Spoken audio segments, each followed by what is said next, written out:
प्रिय बंधुओं,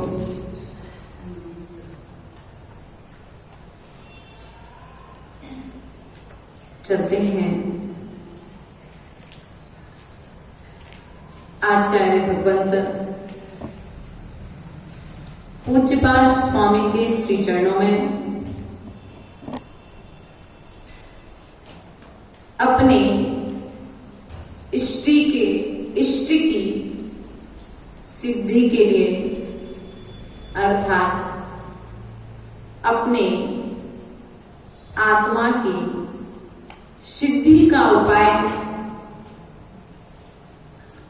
जानने का, समझने का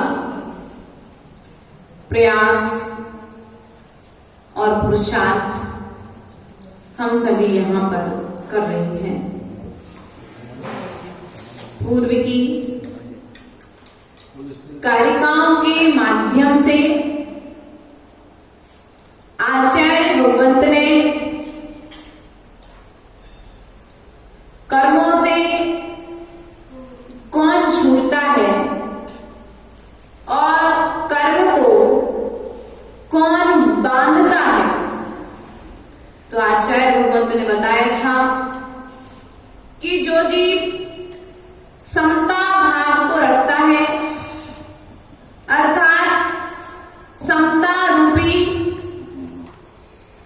रत्न को धारण करता है, वह जीव कर्मों से छूटता है। और जो जीव संक्लेश परिणामों को धारण करता है, संकल्प विकल्पों में उलझा रह जाता है, वह जीव अपना भी अकल्याण करता है और अपने साथ साथ पर का भी अकल्याण करने में कभी कभी कारण हो जाता है। आचार्य भगवंत इसी क्रम को आगे बढ़ाते हुए कारिका नंबर 45 के माध्यम से, बेटा ऊपर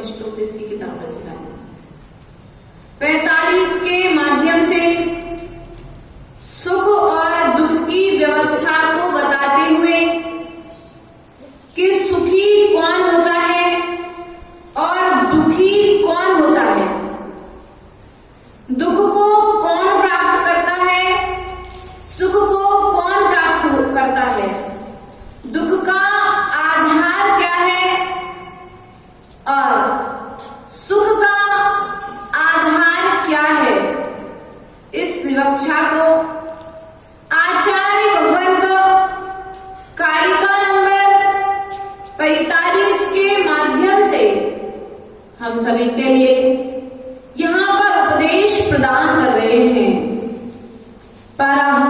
परस्ततो दुःख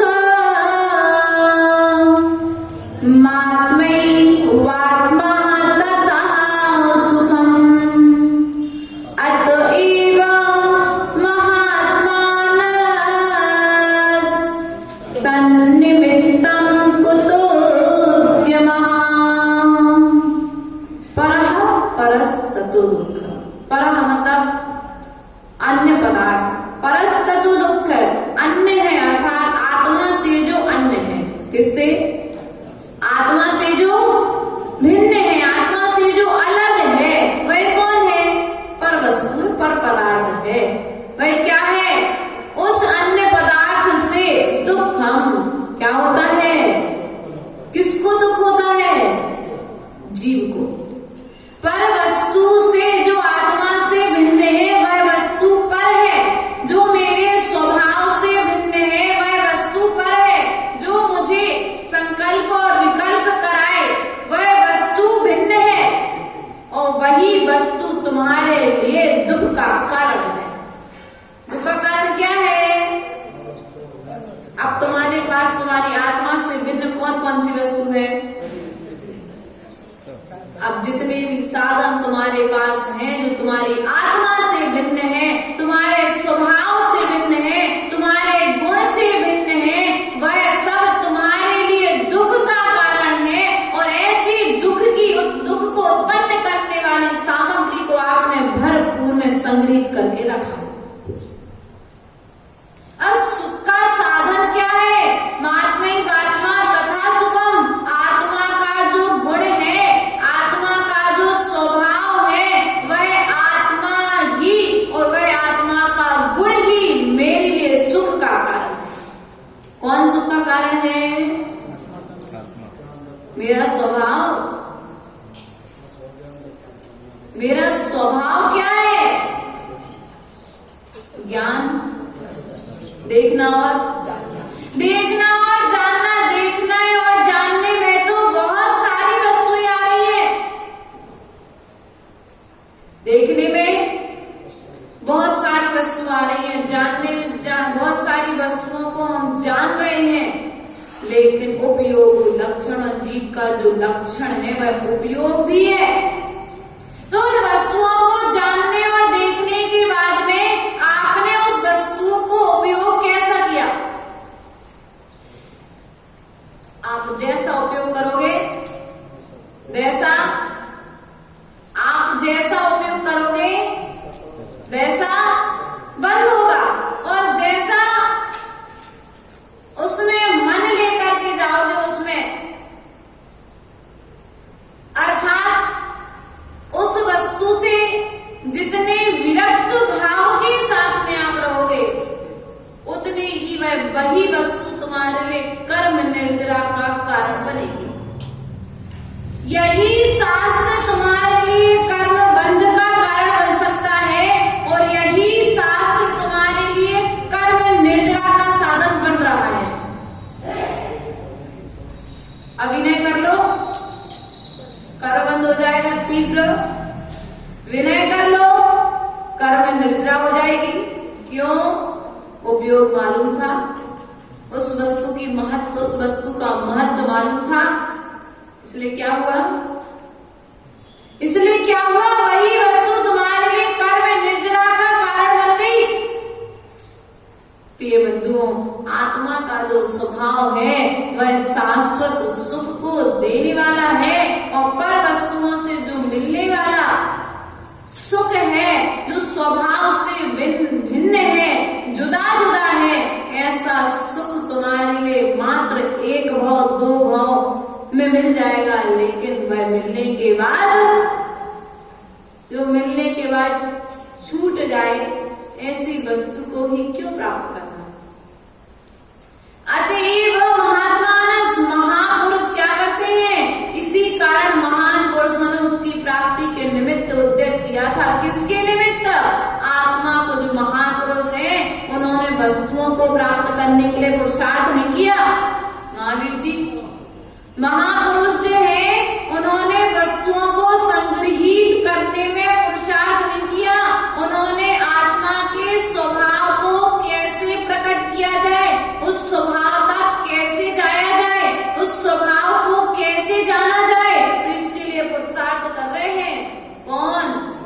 योगी जन अर्थात महापुरुष जो महानता को लिए हुए हैं, महान गुणों को धारण किए हुए हैं, महान गुणों का आचरण कर रहे हैं, ऐसे महापुरुष शाश्वत सुख के लिए पुरुषार्थ कर रहे हैं। भौतिक सुख को छोड़ करके आत्मा की खोज में निरंतर लीन है। आचार्य भगवान कहते हैं दुख का साधन पर वस्तु है और सुख का साधन मेरी आत्मा है, लेकिन हमने साधन और साधना, क्या साधना और साधन एक ही दो मात्रा जुड़ी है। बड़ा साधन साधना क्या हुआ, मात्र एक मात्रा का अंतर आया है, पूरा सब चीज है, एक ही मात्रा क्या कर दिया, एक मात्रा ने दोनों शब्दों के अर्थ को भिन्न कर दिया। साधन दुख का कारण और साधना अविचार। एक मात्रा ने दोनों के अर्थ को विपरीत कर दिया। एक संसार की ओर ले जाने वाली है और एक मोक्ष मार्ग की ओर ले जाने वाली है। तो विचार करो, साधन जो है धन से प्राप्त हुए हैं, कैसे प्राप्त हुए हैं, धन से प्राप्त हुए, पूर्व जन्म की किसी पुण्य से साधन प्राप्त हुए हैं। लेकिन आचार्य भगवान कहते हैं जो बुद्धिमान व्यक्ति होंगे उन वस्तुओं को, उन साधनों को प्राप्त करके वे साधना में लीन होकर के आत्मा की ओर अभिमुख होकर के अपना आत्म कल्याण करेंगे। आचार्य भगवान इसी क्रम को आगे बढ़ाते हुए क्या कहते हैं, अविद्वान पुद्गल द्रव्यम यो नंदति तस्यत न जातो जंतु सामीप्यम चतुर्गतिषु मुच्यति। अविद्वान पुद्गल द्रव्य, अविद्वान मूर्ख अर्थात बहिरात्मा, पुद्गल द्रव्यम, पुद्गल द्रव्य का कौन करता है, अभिनंदन, क्या करता है, आदर करता है। किसका आदर करता है, पुद्गल द्रव्यों का। तस्य तत्,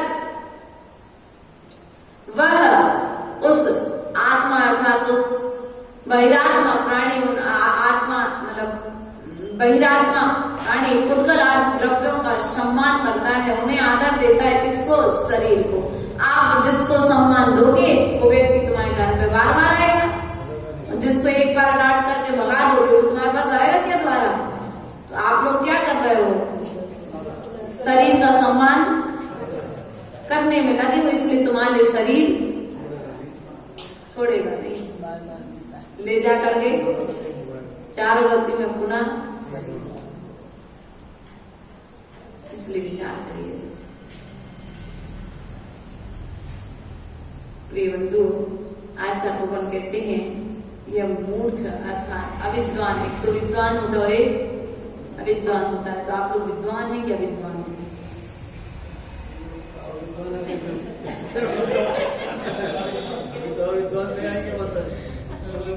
क्यों आएंगे अविद्वान में, क्योंकि आप अभी अपने शरीर के पोषण में, पर वस्तुओं के पोषण में, पर साधनों को एकत्रित करने में लगे हुए हैं। तो आचार्य भगवान कहते हैं ये बहिरात्मा की दशा है, मिथ्या दृष्टि की, मिथ्या दृष्टि जीव की मान्यता है, ये सम्यक दृष्टि की मान्यता नहीं है। सम्यक दृष्टि जीव, देव शास्त्र गुरु के प्रति श्रद्धान करने वाला जीव अपने शरीर के पोषण को नहीं लगेगा और आत्मा के गुणों को निहारने में प्रयास करेगा। दर्पण में चेहरे को जितनी बार निहारते हो, जितनी बार देखते हो, एक बार दर्पण में अपने चेहरे को देखने के लिए तुम्हें आंखें खोलनी पड़ती हैं, लेकिन अपनी आत्मा को देखने के लिए, अपनी आत्मा को निहारने के लिए आंखें बंद करनी पड़ती है। क्या करनी पड़ती है,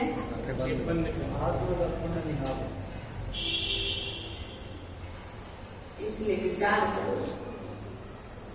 कि हम बहिरात्म दशा को प्राप्त हैं, भी अपने स्वभाव से बाहर हैं, अपने स्वभाव की ओर नहीं बढ़ पा रहे हैं। तो कैसे बढ़ेंगे अपने स्वभाव की ओर, तो आचार्य भगवान कहते हैं कि जब तुम अपने बहिरात्म बने को छोड़ दोगे, अर्थात स्वरूप आदि, अपने रूप आदि को देखना छोड़ दोगे, रूप खुद का और दूसरे का, व्यक्ति स्वयं को कितना देख रहा है यह तो वह स्वयं जानता है, लेकिन पर को कितना देख रहा है बाजू में बैठा व्यक्ति इस बात को बता सकता है। इसलिए प्रिय बंधु, हम बहिरात्म होने से बचने का प्रयास और पुरुषार्थ करेंगे। अपने आत्मा के रूप को निहारे। आत्मा का रूप कैसा है?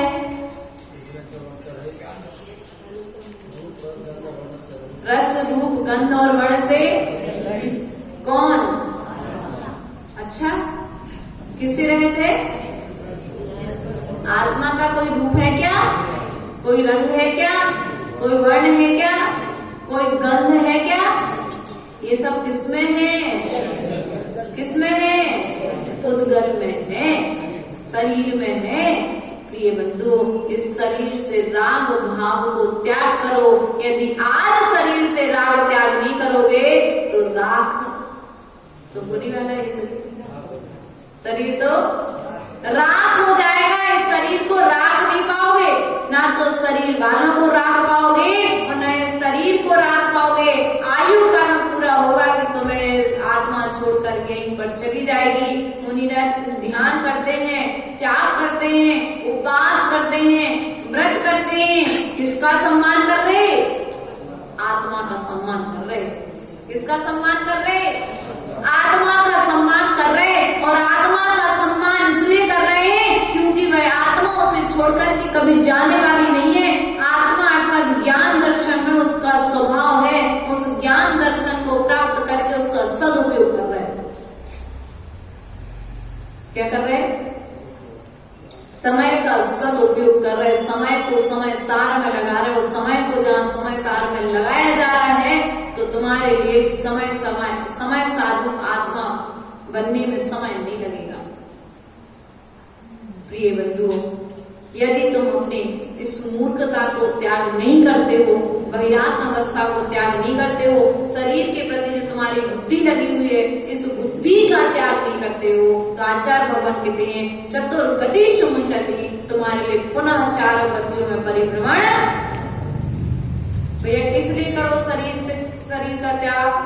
शरीर से ममत्व का त्याग किस लिए करो? क्योंकि वे चार गतियों से हम आपको बचाना चाहते हैं। इसलिए कहते हुए शरीर से राग मत करो, शरीर का श्रृंगार मत करो। शरीर पर पहना हुआ गहना तो बाहर में दिखाई देगा, लेकिन अंतरंग में जो आत्मा के गुण है, सम्यक दर्शन, सम्यक ज्ञान और सम्यक चार, भले ही वो बाहर में ना दिखाई दे, लेकिन उसकी चमक से तुम्हारी स्थिति क्या होगी? जब उसकी चमक बढ़ेगी तो तुम शाश्वत सुंदरता को प्राप्त हो जाओगे। क्या हो जाओगे?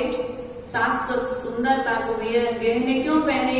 सुंदर दिखते हैं, पर शरीर सुंदर दिखता है गहनों के पहनने से। आत्मा सुंदर अपने 3 रत्न जो आचार्य भगवंतों ने ग्रंथों के अंदर में बताए हैं कि सम्यक दर्शन, सम्यक ज्ञान और सम्यक चारित्र, इन 3 रत्नों को धारण कर लो तो शाश्वत सुंदर होने में तुम्हें समय नहीं लगेगा। इसी क्रम को आगे बढ़ाते हुए आचार्य भगवान कहते हैं आत्मानुष्ठान निष्ठस्य व्यवहारा वही स्थिति जायते परमानंदः कश्चित् योगेन योगिना।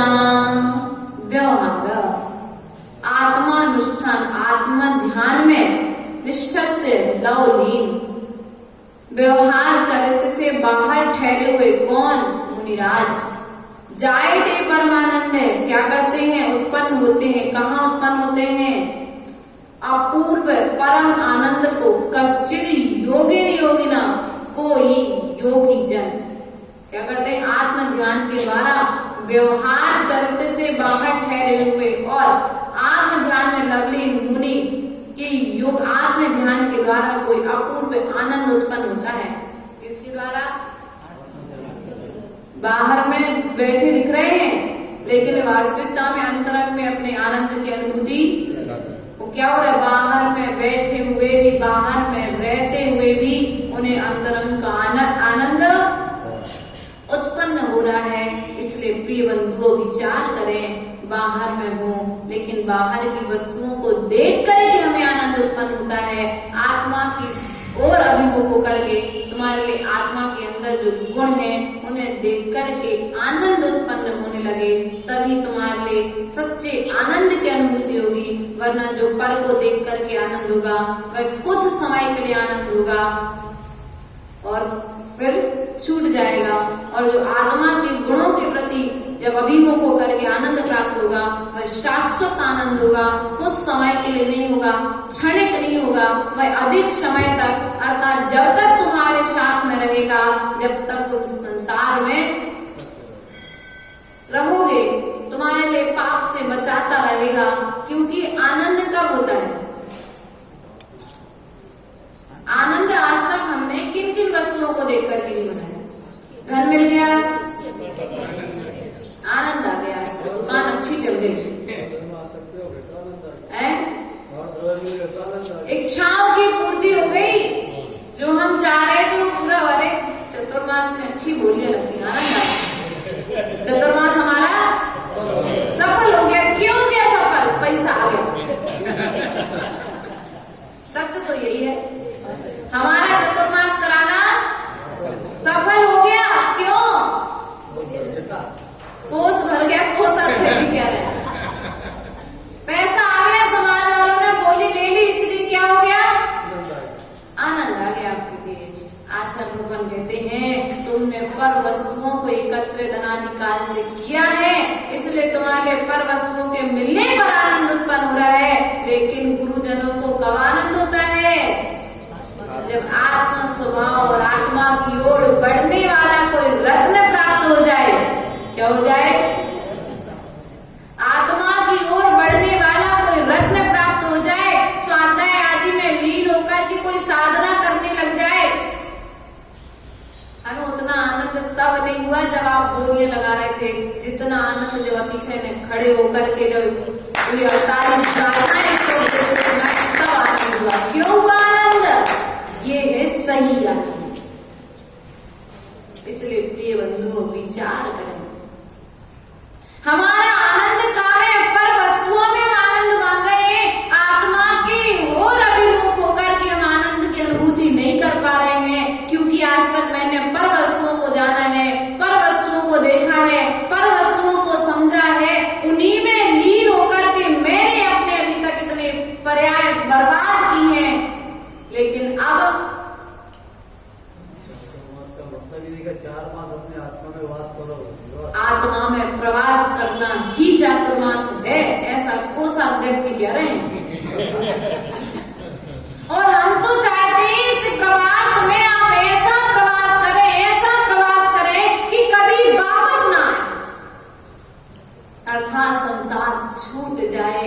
इस 4 गतियों के प्रवास अर्थात ये 4 कमरे जो आपको मिले हैं, इन 4 कमरों में आपको प्रवेश ना करना पड़े, आप सिद्ध शिला पर जाकर के विराजमान हो जाएं, तब हमारा आना और आपका बुलाना सार्थक हो गया। और हमारे आने पर आप जहां थे वहीं पर खड़े रहे, जो आपके अंदर क्रियाएं चल रही थी उनमें कोई परिवर्तन नहीं आया, तो हमारा आना और आपका बुलाना सार्थक हुआ क्या कांतिलाल जी? नहीं। व्यापारी कौन होता है? सफल व्यापारी, जो दुकान में, बाजार में, मेले में सामान लेकर के जाओ, पूरा सामान बेच करके आ जाओ और पैसा लेकर के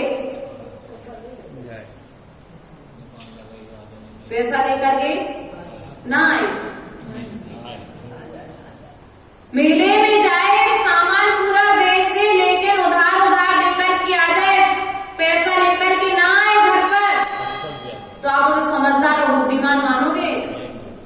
विचार करो, हमने तो आपको खूब सामान बेचा है, खूब ज्ञान दिया है, लेकिन अब आप लोग अपने स्वभाव की ओर अर्थात अपनी आत्मा की गुणों की ओर अभिमुख हो जाओगे, तो हमारा आना, आपका लाना सार्थक हो जाएगा। वरना आप जहां खड़े थे वहीं पर खड़े रहे, तो फिर चातुर्मास कराने की सफलता। लेकिन निश्चित है, विश्वास है, भले ही छोटे रूप में परिवर्तन आया होगा, चाहे 4 महीनों में जीवों के ज्ञान में परिवर्तन तो आए आया होगा, विश्वास है, क्योंकि विश्वास था पूज्यपाद स्वामी को कि ये ग्रंथ लिख रहे हैं। एक बार सुनोगे, 2 बार सुनोगे, 3 बार सुनोगे, बार बार जब एक ही बात को सुनोगे तो कभी ना कभी तो निश्चित परिवर्तन, आज थोड़ा बदलोगे, कल थोड़ा बदलोगे, एक दिन ऐसा आएगा कि आप पूर्ण रूप से बदल जाओगे। अर्थात इन पर्यायों की परंपरा को छोड़ करके सिद्ध सला में जाकर के विराजमान हो जाओगे। इसी क्रम को आगे बढ़ाते हुए आचार्य भगवंत कहते हैं कि अपने आत्मा में लौलीन रहने वाले मुनि के लिए अपूर्व आनंद की उत्पत्ति होती है। तो आनंद जिसको होता है वह आनंद आने के बाद क्या कार्य होता है, तो यहाँ आचार्य भगवंत कहते हैं आनंदो निर्दहत युद्धम कर्मेंधन मनारतम न चासो विद्यते योगी बड़े दुखे सोचेतना। आनंदो निर्दहत युद्धम, क्या कह रहे आचार्य भगवान, आत्म ध्यान का आनंद निरंतर, उद्यम मतलब बहुत से कर्म ईंधन, कर्म रूपी ईंधन को जलाता है। लकड़ी देखी, मट्टी का तेल, केरोसिन तेल और माचिस का सहयोग मिल जाए तो लकड़ी को जलाने में समय, लेकिन यदि लकड़ी गीली हो, यदि लकड़ी कांतिलाल जी, तो आप लोग कैसी लकड़ी हो? यदि लकड़ी गीली हो तो केरोसिन और मिट्टी तेल खूब डाल लो, जलाने में कठिनाई होती, धुआं ही देती है वो लकड़ी, तेल पूरा जल जाएगा, लकड़ी में आग। लेकिन यदि लकड़ी सूखी हो, थोड़ा सा भी सहयोग मिलेगा, आग का तत्काल वो धुआं नहीं देगी, आग देगी। और गीली लकड़ी, तो आप लोग की स्थिति क्या है? गीली लकड़ी के समान स्थिति है कि नहीं, दिन रात तत्व ज्ञान को ग्रहण कर रहे हो, लेकिन फिर भी कर्मों से जाकर के पुनः अपनी सब राग द्वेष की बातों में, लेकिन विश्वास है इस सूर्य के प्रकाश में जब रखी जाएगी, जब धूप में लकड़ी रखी जाएगी तो एक ना एक दिन, 2-4 दिन में सूख जाएगी। एक चतुर्मास में थोड़ा आपका राग घटेगा, द्वेष घटेगा, ऐसे कई चातुर्मास जब आपको निरंतर मिलेंगे तो राग द्वेष जो भाव है, जो कर्म है, क्या करेंगे, वे भी सूख जाएंगे। आचार्य भगवान कहते हैं आत्म ध्यान का आनंद निरंतर बहुत से, जब जीव के लिए आत्मा का आनंद आने लगता है तो वह आनंद कर्म रूपी ईंधन को जला देता है, अर्थात कर्मों को नष्ट कर देता है। और जब कर्म नष्ट हो जाते तो क्या होता है, बाहर में कितने भी परिश्रम उपसर्ग होते रहे, वह जीव उन दुखों से अनभिज्ञ होता है, अर्थात उनमें ज्ञान नहीं लगाता है, अर्थात अपने आत्मा का आनंद ग्रहण करता है। क्या करता है, आनंद ग्रहण करता है, दुख की ओर दृष्टि लेके नहीं जाता है। हमारी दृष्टि क्या है, पैर दर्द कर रहा है, कमर दर्द कर रही है, सिर दर्द कर रहा है, हमारी दृष्टि हमारे शरीर के ऊपर में है, इसलिए हमें आत्मा का आनंद उत्पन्न नहीं हो रहा है। और जब आनंद उत्पन्न नहीं हो रहा है तो कर्म रूपी ईंधन कितना भी जोड़ो, अभी गीला ईंधन है, इसलिए आप कितना भी प्रयास और पुरुषार्थ कर लो, अभी जुड़ने वाला, अभी तुम्हें आग लगने वाली उसमें नहीं है। इसलिए आचार्य भगवान कहते हैं आत्मा का ध्यान करो। जब आत्मा का ध्यान करोगे तो कर्म जो है वे जल जाएंगे, नष्ट हो जाएंगे। फिर यदि आत्मा का आनंद आ जाएगा तो दुख कितने भी आते रहे। कल मुझसे कोई प्रश्न कर रहा था रात को कि साधु के जीवन में दीक्षा लेने के बाद ऐसे कैसे कर्म उदय में आते हैं कि दीक्षा के कुछ समय बाद ही या जो मोक्ष मार्ग बढ़ते हैं उन्हें कुछ ना कुछ परेशानियां प्रारंभ हो जाती हैं। तो आचार्य भगवान कहते हैं उन परेशानियों के बीच में भी जिससे आत्मा का आनंद आता है, उन्हें कर्म डिगा नहीं पाते हैं। क्या नहीं कर पाते हैं? दिखा नहीं पाते, वे कर्म उन्हें दुख का कारण नहीं बन पाते हैं। वे कर्म उदय में आते हैं, वे कर्म उदय में आकर के भी कर्म निर्जरा का साधन बन करके संसार से छुड़ाने वाले होते हैं।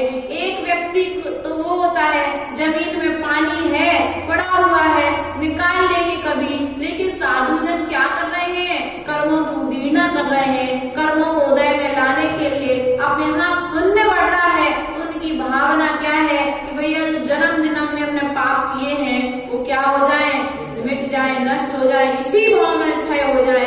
इसलिए वे क्या करते हैं, निरंतर ऐसी साधना करते हैं। हम कर्मों को भुलाते हैं और भुला करके हम दबाते नहीं हैं, उन्हें उदय में ला करके उन्हें समता पूर्वक सहन करके झड़ने के लिए, जैसे एक बार फल पेड़ से गिर जाए पुनः उसी पेड़ में नहीं लगता है, उसी प्रकार से कई जन्मों में किए हुए कर्म एक बार उदय में आकर के पुनः नहीं लगते हैं। इसलिए साधु उन कर्मों को भुलाने के लिए साधना करते हैं। तो जो बहुत तीव्र पाप कर्म होते हैं वे तो उदय में आकर के स्वास्थ्य आदि के विषय में दिख जाते हैं, परंतु कुछ ऐसे कर्म होते हैं जो आकर के बड़े बड़े थे छोटे रूप में आकर के चले जाते हैं। तो भैया हम तो कर्म जा रहे हैं, इसलिए हमें सुख हो रहा है। और आपके समय में आपके जीवन में कर्म उदय में आते हैं तो आप उन्हें दुख का कारण मान करके नए कर्म का बंध कर देते हैं। आर्त और रौद्र ध्यान आप लोग करते हैं, इसलिए वही कर्म आपके लिए कर्म बंध का कारण बन जाता है। प्रिय बंधु, एक जमीन में पानी है, नीचे में एक व्यक्ति पानी निकाल लेंगे है कभी भी, और एक व्यक्ति उस पानी को निकालने के लिए पुरुषार्थ कर रहा है, तो क्या होगा, तो साधु के द्वारा जो साधना की जा रही है, जमीन में स्थित पानी में निकलता है, पहले मिट्टी निकलती है, फिर रेत निकलती, नाना तरह के बहुत सारा कचरा जब निकल जाता है तब कहीं पानी प्राप्त होता है। उसी प्रकार से ये जो कर्म है हम अपनी आत्मा की ओर बढ़ रहे हैं, अर्थात सिद्ध अवस्था को प्राप्त करने के लिए प्रयास और पुरुषार्थ कर रहे हैं। तो जो कर्मों के कंकड़, कर्मों की धूल जो लगी हुई है ऊपर में, जो ढाकी हुई है मेरे स्वभाव के लिए, हम उसको निकालने पहले क्या कर रहे हैं, उस मिट्टी को हटाने का प्रयास कर रहे हैं। तब कभी अपनी आत्मा में जाकर के स्थिर हो पाएंगे, और आत्मा में स्थिर होंगे तो क्या होंगे, सिद्ध अवस्था अर्थात सिद्धालय में जाने में समय नहीं लगेगा। इसलिए हमें ऐसा नहीं सोचना चाहिए कि जो साधु बन जाते वो बीमार हो जाते हैं। नहीं भैया, बीमार नहीं होते, उनके कर्म उदय में आते हैं और तीव्र कर्म की निर्जरा करके वे जल्दी ही संसार को छोड़ने वाले हैं। आपका संसार अभी बड़ा हुआ है, क्या है, इसलिए अभी उदय में नहीं आ रहे कर्म। इसलिए प्रिय बंधु, हम कर्मों से ना डरें, हम कर्मों को समता पूर्वक सहन करके आत्मा की ओर अभिमुख होकर के अपना कल्याण करने का प्रयास और पुरुषार्थ करेंगे। बोले महावीर भगवान की, परम पूज्य आचार्य गुरुवर विभव सागर जी महाराज की, अहिंसामय विश्व धर्म की।